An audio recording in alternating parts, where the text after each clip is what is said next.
Cyber Daily News for May 29th, 2026.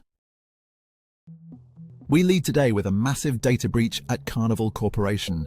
The cruise line giant is notifying nearly 6 million customers after hackers used social engineering to compromise an employee account back in April. The attackers gained access to internal systems and stole files containing personal information. Carnival says it quickly blocked the unauthorized activity and brought in outside security experts. But for millions of affected passengers, the damage is already done and identity theft risks are now front and center. Staying on the attack front, a critical vulnerability in Fortinet's FortiClient EMS is being actively exploited in the wild. Arctic Wolf researchers have identified attackers pushing a fake Fortinet patch that actually delivers a credential-stealing malware called EKZ InfoStealer. The attackers are abusing FortiClient's own management features to push malicious PowerShell commands to every managed endpoint, turning the security tool itself into an attack vector. Fortinet released fixes in April and is urging immediate patching. In the world of state-sponsored espionage, ESET's latest APT activity report reveals that China-backed hacking groups are exploiting instability from the Iran conflict to target maritime and energy companies.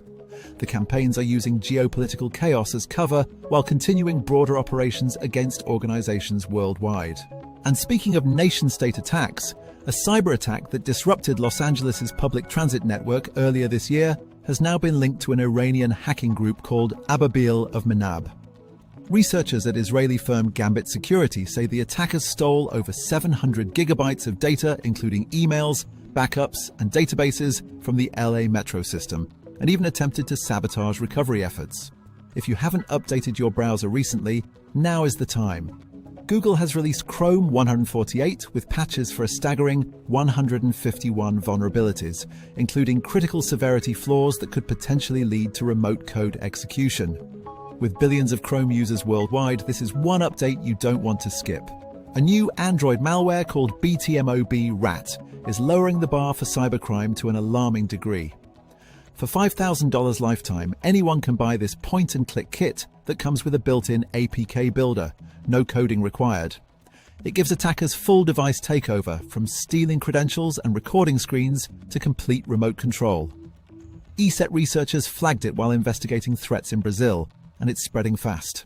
In an ironic twist, an AI-generated NPM InfoStealer managed to leak its own GitHub token, exposing the operator behind the campaign.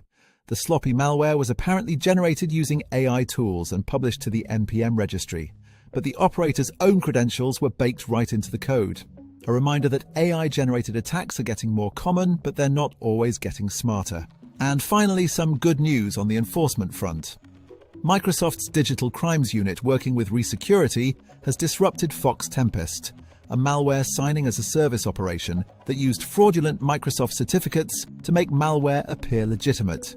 The operation seized infrastructure, took offline hundreds of virtual machines, and revoked more than 1,000 code signing certificates.